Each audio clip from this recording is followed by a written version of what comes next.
प्रकाश की किरणें एक माध्यम से जब दूसरी माध्यम में जाती है तो अपने सरल पथीय मार्ग से विचलित होती है, यानी विचलित होते हुए सीधे निकलती है, अर्थात अपने प्रारंभिक मार्ग से वह अन्य दिशा में सीधे निकलने लगती है। इस प्रकार प्रकाश किरणों को एक माध्यम से दूसरी माध्यम में जाने पर अपने मार्ग से विचलित होने की घटना को ही प्रकाश का अपवर्तन कहा जाता है।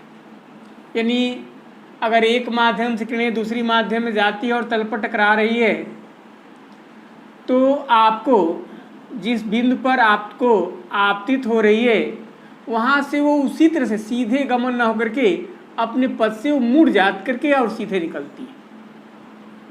तो इसी घटना को कि एक माध्यम से दूसरी माध्यम में जाने पर प्रकाश किरणों को अपने मार्ग से मुड़ते हुए विचलित होते हुए सीधे गमन ये कर रही है, इसी घटना को प्रकाश का अपवर्तन कहा जाता है।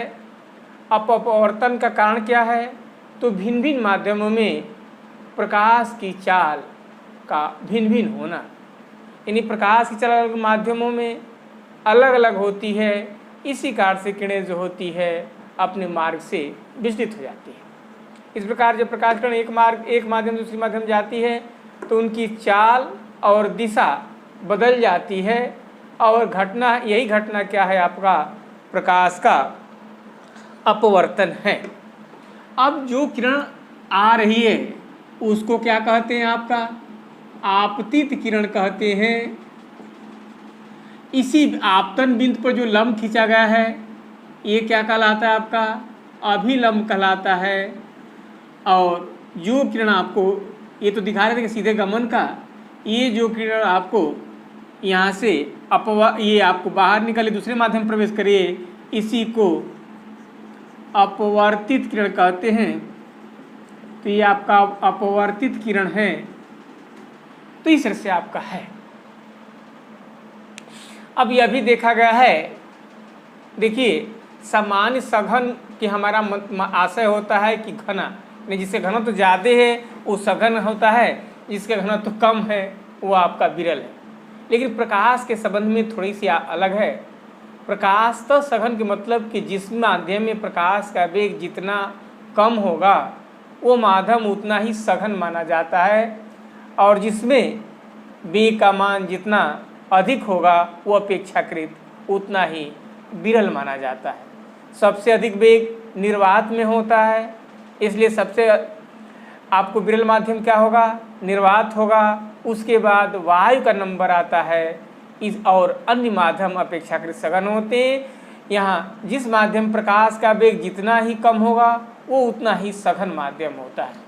यह देखा गया है किरणें जब आपको विरल से सघन में जाती है तो अपने मार्ग से अभिलंब की ओर झुक जाती है, और यहाँ बता रहे हैं विरल से सघन में, यानी आपको जैसे निर्वात से कांच में प्रवेश करेगी तो क्या होगी?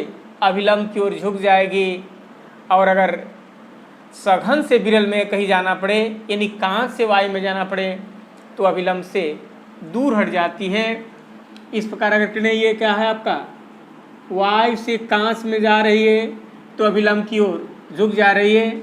अगर दूसरा रीजन लें, ये पहला ही माध्यम कांच लें और कांच से उसको यदि वायु में जाना होगा तो अभिलंब से दूर हटते हुए वो बाहर की तरफ निकलेगी।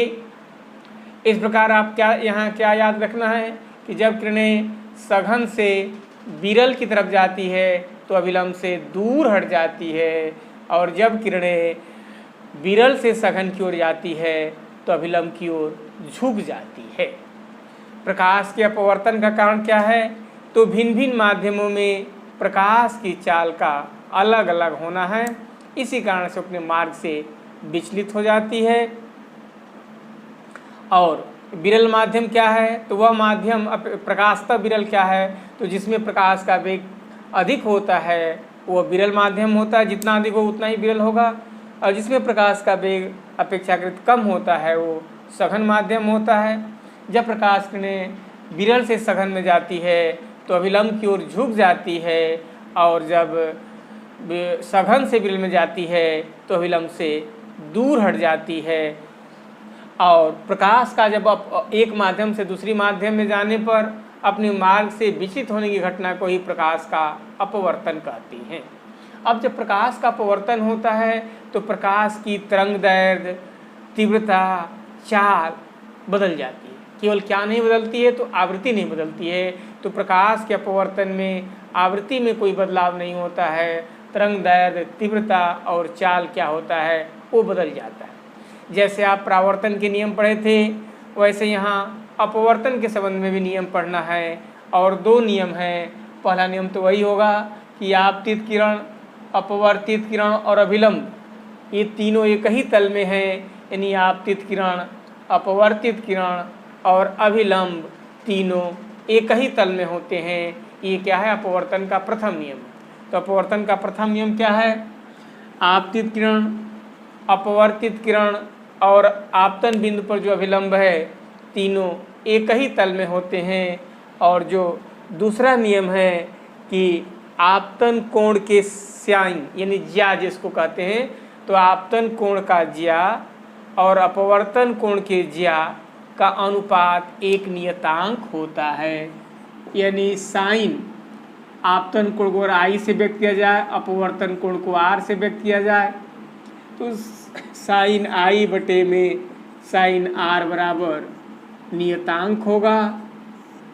और गणितीय रूप में इसे लिखते हैं। और इसी को ही क्या कहते हैं, स्नेल का नियम कहा जाता है।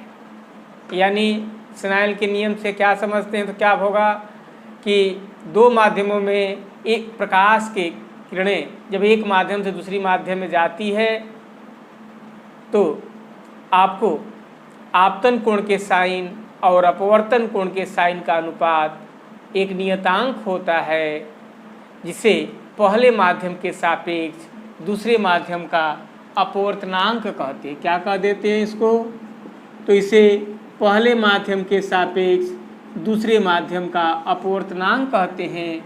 और इस नियम को ही स्नेल का नियम कहते हैं। यानी ये इन अपवर्तनांक का प्रतीक है। ये पहला माध्यम और ये दूसरे माध्यम के सापेक्ष, यानी पहले माध्यम के सापेक्ष दूसरे माध्यम का अपवर्तनांक कहते हैं। और इस नियम को ही क्या कहते हैं, स्नेल का नियम कहते हैं, ठीक है ना। तो ये आपका साइन आई बटे साइन आर बराबर 1/2, यही आपका क्या है, आपका स्नेल का नियम है। और इसी जो 1/2 लिखे हैं, 1 पहले माध्यम का सिंबल है और 2 क्या है, दूसरे माध्यम का सिंबल है, जिसमें किरणें आपको विचलित हो रही है। तो आपका ये 1/2 CBSE पैटर्न में इसको ऐसे लिख देते हैं। पढ़ते कैसे, दूसरे माध्यम का अपवर्तनांक पहले माध्यम के सापेक्ष क्या पढ़ते हैं, बात वही हुई, दूसरे माध्यम का अपवर्तनांक पहले माध्यम के सापेक्ष। उसे कैसे कहते हैं, पहले माध्यम के सापेक्ष दूसरे माध्यम का अपवर्तनांक। कहना वैसे है, केवल तरीका थोड़ा सा अलग हुआ। दूसरे माध्यम का अपवर्तनांक पहले माध्यम के सापेक्ष, और लिखते कैसे हैं, n/1 ऐसे करके लिख दिया जाता है। अब आपको यदि पहला माध्यम हवा हो और दूसरा माध्यम आपको ग्लास हो, तो आप साइन आई बटे साइन आर बराबर ANG, या उसको ऐसे भी लिख सकते हैं ASG और A। यानी ग्लास का अपवर्तनांक एयर के सापेक्ष, यानी कांच का अपवर्तनांक वायु के सापेक्ष आपको, तो ये आपका प्रतीक है। इस प्रकार आपका यही आपका स्नेल का नियम है। अब देखिए, जहाँ तक अपवर्तनांक की बात है, यदि किरणें अभिलंबोत आपतित होगी, अभिलंबोत, तो अभिलंब से उसका कोण क्या होगा, आई का मान 0 हो जाएगा। तो जब आई का मान 0 होगा तो साइन आई 0 होगा, तो उस स्थिति में साइन आर भी 0 हो जाता है। यानी अगर किरणें अभिलंबोत आपतित होती है तब वो सीधे निकल जाती है, यानी वो आपको नहीं। यानी अपवर्तन के लिए दो शर्त है।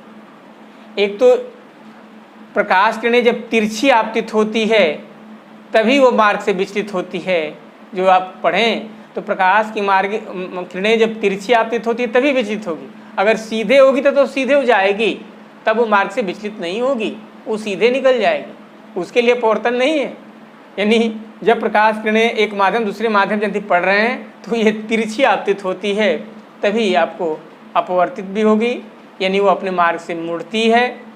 और इस स्थिति में अगर I का मान 0 होगा तो R का मान भी 0 होगा। क्लियर हुआ? तो इस तरह से आपका ये अपवर्तन था। अब बताएं कि अपवर्तन क्या है। तो अपवर्तन एक्चुअल में प्रकाश के भिन्न माध्यमों में चाल के अलग अलग होने के कारण होता है, इसलिए यह ज्ञात भी है, यह सिद्ध भी किया जा सकता है कि जो आप ANGA लिख रहे हैं, यानी ग्लास का अपवर्तनांक हवा के सापेक्ष, तो ये होगा क्या, यह अपवर्तनांक जो होगा आपका, यानी वायु में प्रकाश की चाल और बटा में कांच में प्रकाश की चाल। अब देखिए, चूँकि यहाँ वायु में के सापेक्ष निकाला जाता है, क्योंकि निर्वात तो यहाँ पृथ्वी तल पर है नहीं, तो इसलिए आपको वायु के सापेक्ष ही निकाला जाता है। लेकिन चूंकि वायु का अपवर्तनांक और निर्वात का अपवर्तनांक आपका यहाँ सापेक्ष अपवर्तनांक लिख रहे हैं, वायु का अपवर्तनांक और निर्वात का अपवर्तनांक लगभग है। वायु का निर्वात का अपवर्तनांक 1 होता है और वायु का अपवर्तनांक 1.003 होता है। इन दोनों क्या है आपका, लगभग आपको समान ही है। तो अगर पहला माध्यम वायु लिखें चाहे वो निर्वात लिखें, सामान्य सूत्र में याद रखिएगा कि अपवर्तनांक 2 तरह से होते हैं, एक निरपेक्ष अपवर्तनांक होता है और एक सापेक्ष अपवर्तनांक होता है। जब पहला माध्यम निर्वात हो और दूसरे निर्वात से किरणें किसी दूसरे माध्यम में प्रवेश कर रही है, तो वहाँ जो अपवर्तनांक निकलेगा वो निर्वात के सापेक्ष निकलेगा, उसी को निरपेक्ष अपवर्तनांक कहते हैं। लेकिन चूँकि अपवर्तनांक आगे आप पढ़ेंगे तो यह अपवर्तनांक जो निकाल रहे हैं GA आपका, वो एक्चुअल में आपका 2 अपवर्तनांकों का अनुपात होता है, सापेक्ष अपवर्तनांक। तो निरपेक्ष के मतलब कि सीधे निर्वात के सापेक्ष किसी माध्यम का अगर अपवर्तनांक निकाला जाए, यानी किरणें जब निर्वात से किसी माध्यम में गुजरती है तो उस समय जो अपवर्तनांक निकलता है अनुपात sin I बटे sin R का, वही निरपेक्ष अपवर्तनांक होता है। और जब पहला माध्यम आपको वायु व निर्वात न हो, कोई दूसरा माध्यम हो, तब उसको क्या कहते हैं, सापेक्ष अपवर्तनांक कहते हैं। समझ में आ रहा है? पहला माध्यम देखिए, वायु और निर्वात को एक ही मान लिया गया। क्यों? क्योंकि मैं बता रहा हूँ कि निर्वात का अपवर्तनांक भी 1 होता है, तो किसी में 1 से भाग देंगे तो बात वही हो जाएगी। और वायु का भी 1.003 होता है, तो लगभग वो 1 ही के बराबर है। इसलिए वायु के जगह पर आप निर्वात की जगह पर वायु भी लगभग यूज किया जाता है। इसलिए आप कंफ्यूज मत होइएगा, निर्वात के सापेक्ष कहा दिया जाए या वायु के सापेक्ष कहा जाए, बात लगभग बराबर ही है और उसको उसी रूप में यूज भी किया जाता है। लेकिन आपको दूसरा अगर माध्यम हो, जैसे कांच है, जल है, तो इनमें प्रकाश की चालों का अंतर अधिक होता है और इनमें होगा, तब हम सापेक्ष अपवर्तनांक निकालते हैं। यानी सापेक्ष अपवर्तनांक के मतलब कि किसी माध्यम से जब दूसरे माध्यम किरणें जाती है तो उस समय का जो sin I बटे sin R का अनुपात होता है वो सापेक्ष अपवर्तनांक निकलता है। और जब निर्वात से किसी माध्यम में जाती है तो उस समय जब अपवर्तनांक निकलता है तो क्या होता है, आपको निरपेक्ष अपवर्तनांक होता है। और अपवर्तनांक निकालेंगे तो नियम विशेष तरह से निरपेक्ष अपवर्तनांक का जो नियमतः होता है वो होता है किसी माध्यम का अपवर्तनांक n बराबर निर्वात में प्रकाश की चाल और बटा में उस माध्यम में प्रकाश की चाल। निर्वात में प्रकाश की चाल c से व्यक्त करते हैं, माध्यम में अगर v है तो n है। इस प्रकार अगर किसी निर्वात में प्रकाश की चाल की जानकारी हो जो 3 × 10⁸ मीटर होती है और माध्यम का अपवर्तनांक जानकारी है, तो उस माध्यम में प्रकाश की चाल निकाल सकते हैं। या निर्वात में प्रकाश की चाल ऑलरेडी सबकी जानकारी रहती है, उस माध्यम में प्रकाश की चाल जानकारी है, तो निर्वात में प्रकाश की चाल और उस माध्यम प्रकाश की चाल से भाग दे देते हैं तो क्या हो जाता है, उस माध्यम का अपवर्तनांक निकल जाता है। तो ये उस माध्यम का रियल में अपवर्तनांक है। और जब सापेक्ष निकालना होगा तो दो माध्यमों के अपवर्तनांकों से आपस में भाग दे देते हैं तो वो सापेक्ष अपवर्तनांक निकलता है, यानी वो दूसरे माध्यम का पहले माध्यम के सापेक्ष अपवर्तनांक ज्ञात होता है। ठीक ना। तो वैसे करके